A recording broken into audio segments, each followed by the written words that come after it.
Hello नमस्कार जय हिंद दोस्तों। आप सभी का स्वागत है यूनिक स्टडी अड्डा में।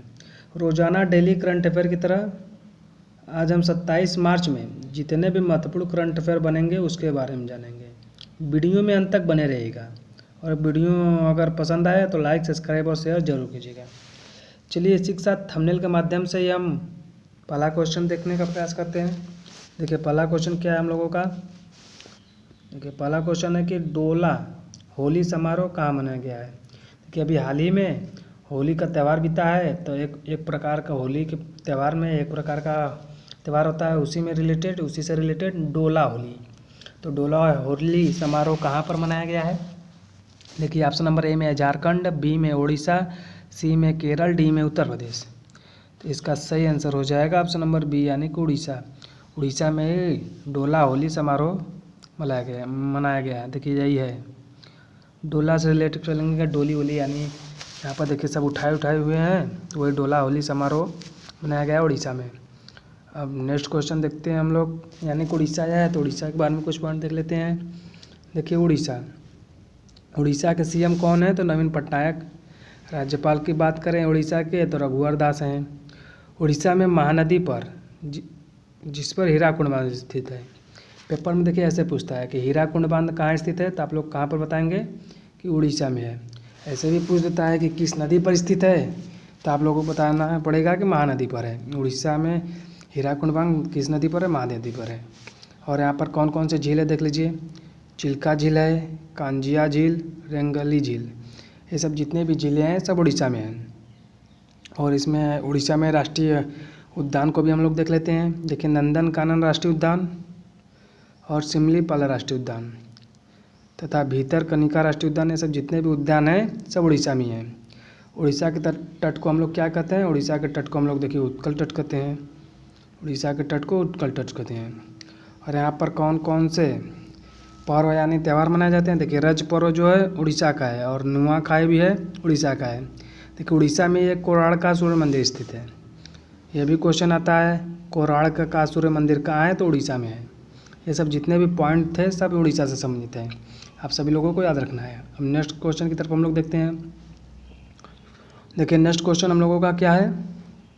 नेक्स्ट क्वेश्चन है कि हाल ही में भारत के प्रसिद्ध अमूल ताज़ा मिल्क को किस देश में लॉन्च किया जाएगा।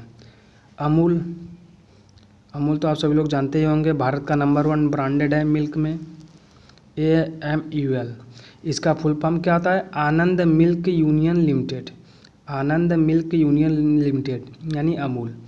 यह देखिए एक भारतीय संस्था है जो दूध से रिलेटेड जितने भी प्रकार की चीज़ें बनती हैं उन सबका उत्पादन करता है और निर्यात भी करता है। तो इस अमूल ताज़ा मिल्क को अब किस देश में लॉन्च किया जाएगा। देखिए ए में है अमेरिका, बी में है भूटान, सी में है रूस, डी में श्रीलंका।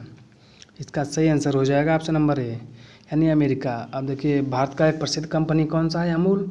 तो अमूल को अब कहाँ पर लॉन्च किया जाएगा, अमेरिका में। तो यानी अमेरिका में भी अमूल की सभी चीज़ें उपलब्ध होंगी। अब नेक्स्ट क्वेश्चन देखते हैं हम लोग। देखिए नेक्स्ट क्वेश्चन है हम लोगों का, हाल ही में किस राज्य में डोल पूर्णिमा उत्सव मनाया गया है। देखिए डोल पूर्णिमा उत्सव कहाँ पर मनाया गया है यानी किस राज्य में मनाया गया है। ए में है केरल, बी में है पश्चिम बंगाल, सी में महाराष्ट्र, डी में है राजस्थान। तो इसका सही आंसर हो जाएगा ऑप्शन नंबर बी यानी कि पश्चिम बंगाल में ही डोल पूर्णिमा का उत्सव मनाया गया है। देखिए यही है डोल पूर्णिमा। अब नेक्स्ट देखते हैं हम लोग पश्चिम बंगाल के बारे में कुछ पॉइंट। देखिए पश्चिम बंगाल के सीएम कौन है, ममता बनर्जी। ये देखिए अपने चुनाव लड़ी थी, यह हार गई थी, लेकिन फिर भी यह चुनाव जीत चुकी हैं। शुभेंदु अधिकारी इनके विपक्ष में थे जो जीते थे। और राज्यपाल कौन है, तो CV आनंद बोस हैं। और उड़ीसा पश्चिम बंगाल में ही देखिए दामोदर नदी को पश्चिम बंगाल का शोक कहते हैं। दामोदर नदी को पश्चिम बंगाल का शोक कहते हैं, दामोदर नदी को। और देख लीजिए इसमें दुर्गा पूजा पश्चिम बंगाल का प्रमुख त्यौहार है। दुर्गा पूजा जो है पश्चिम बंगाल का प्रमुख त्यौहार है। और इसमें देख लीजिए पश्चिम बंगाल में क्या क्या है, राष्ट्रीय उद्यान है। बुक्सा राष्ट्रीय उद्यान पश्चिम बंगाल में ही है। नाउरी राष्ट्रीय उद्यान पश्चिम बंगाल है। सुंदरवन राष्ट्रीय उद्यान पश्चिम बंगाल है। और एक होता है सुंदरवन का डेल्टा, उसको भी रिलेटेड है, उसको भी याद रखना है। और दार्जिलिंग की चाय देखिए सबसे पहले उसी को GI टैग मिला था। 2004 में दार्जिलिंग की चाय को जीआई टैग मिला था। और इसमें देख लीजिए पश्चिम बंगाल में हुगली नदी पर फरक्का बांध स्थित है। कौन सी बांध है? फरक्का बांध है। किस नदी पर है? हुगली नदी पर है। कहाँ पर है? पश्चिम बंगाल में है। ये सब जितने भी पॉइंट थे सब पश्चिम बंगाल से थे रिलेटेड। आप सभी लोगों को यह भी जानकारी में रहना चाहिए। हम नेक्स्ट क्वेश्चन देखते हैं हम लोग। देखिए नेक्स्ट क्वेश्चन हम लोगों का कि हाल ही में सूरत डायमंड बोर्ड्स का नया अध्यक्ष किसे नियुक्त किया गया है? कि ए में राहुल सिंह, बी में गोविंद ढोलकिया, सी में है टीएम कृष्णा, डी में इनमें से कोई नहीं।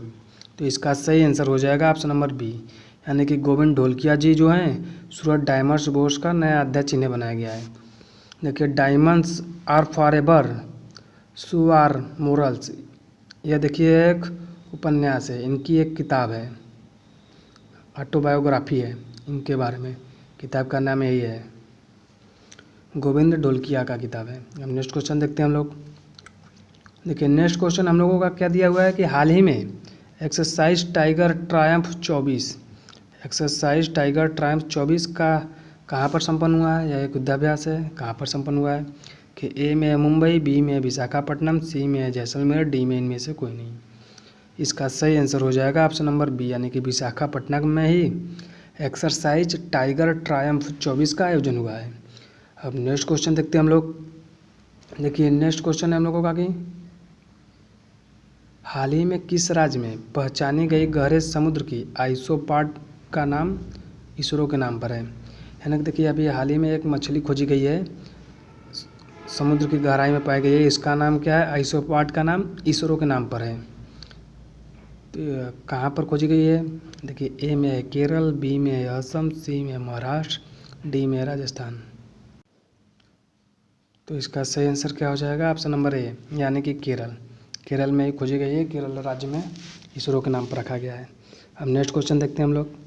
देखिए नेक्स्ट क्वेश्चन है हम लोगों का कि हाल ही में जल संसाधन नियंत्रण पट्ट लॉन्च करने वाला पहला राज्य कौन सा है? जल संसाधन नियंत्रण पट्ट लॉन्च करने वाला पहला राज्य कौन सा है? देखिए ए में उत्तर प्रदेश, बी में है असम, सी में है दिल्ली, डी में राजस्थान। तो इसका सही आंसर हो जाएगा ऑप्शन नंबर डी, यानी कि राजस्थान।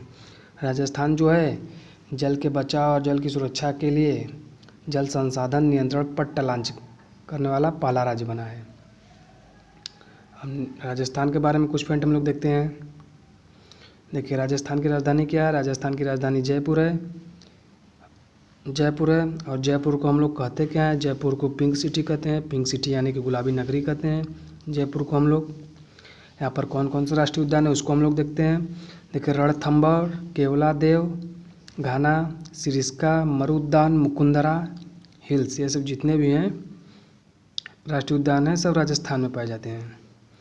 और यहाँ पर कौन कौन से देखिए हिस्टोरिकल पैलेस हैं। देखिए पंचमहल, हवा महल, चित्तौड़गढ़ का किला, ये सब जितने भी हैं सब राजस्थान में हैं। और यहाँ राजस्थान का लोक नृत्य क्या है? घूमर। घूमर जो है राजस्थान का लोक नृत्य है। देखिए यहाँ राजस्थान का मैप है, पूरे भारत में राजस्थान का मैप देखिए यहाँ पर रेड से दर्शाया गया है। और राजस्थान की स्थापना दिवस कब हुआ था? 30 मार्च 1949 ईस्वी को इसकी स्थापना दिवस हुआ था। ये सब जितने भी पॉइंट थे सब राजस्थान से रिलेटेड थे। अब नेक्स्ट देखते हैं हम लोग कुछ स्टैटिक जीके के अंतर्गत नोबेल पुरस्कार विजेताओं को देख लेते हैं, जो कि एग्जाम की दृष्टि से बहुत ही इंपॉर्टेंट है। चुनिंदा है लोगों का नोबेल पुरस्कार। देखिए साहित्य के क्षेत्र में पहली बार नोबेल पुरस्कार किसे मिला था? रविन्द्रनाथ टैगोर जी को मिला था। कब मिला था? 1913 ईस्वी में मिला था रविन्द्रनाथ टैगोर जी को। और भौतिकी के क्षेत्र में पूछे तो सीवी रमन जी को मिला था। कब? 1930 में मिला था। और मेडिसिन यानी चिकित्सा के क्षेत्र में हरगोविंद खुराना जी को मिला था 1968 में। और इस शांति की बात करें तो 1979 में, 79 में शांति है को मदर टेरेसा में मिला था। शांति का नोबेल पुरस्कार मदर टेरेसा को मिला था। कब मिला था? 1979 में मिला था। रही बात करें 1983 में, 1983 में भौतिकी का किसे मिला था? सुब्रमण्यम चंद्रशेखर को मिला था। अर्थशास्त्र का नोबेल किसे मिला था? तो अमृत सेन को मिला था। कब? 1998 में अर्थशास्त्र का नोबेल किसे मिला था? अमृत सेन को। 2009 में किसे मिला था? वेंकटरमण राधाकृष्णन को मिला था रसायन विज्ञान के क्षेत्र में। रही बात करें कि शांति का नोबेल पुरस्कार 2014 में किसे मिला था? तो कैलाश सत्यार्थी को मिला था। यह भी बहुत इंपॉर्टेंट क्वेश्चन है। और 2019 की बात करें तो 2019 का नोबेल पुरस्कार किसे मिला था? तो अभिजीत बनर्जी। 2019 का किसे मिला था? अभिजीत बनर्जी। किस क्षेत्र में? अर्थशास्त्र के क्षेत्र में मिला था इनको नोबेल पुरस्कार। ये सब जितने भी पॉइंट थे सब नोबेल पुरस्कार से रिलेटेड थे, बहुत ही मोस्ट इम्पॉर्टेंट थे। इसी के साथ वीडियो यहाँ पर समाप्त होता है दोस्तों। अगर वीडियो पसंद आया हो तो लाइक, सब्सक्राइब और शेयर जरूर कीजिएगा। धन्यवाद। जय हिंद।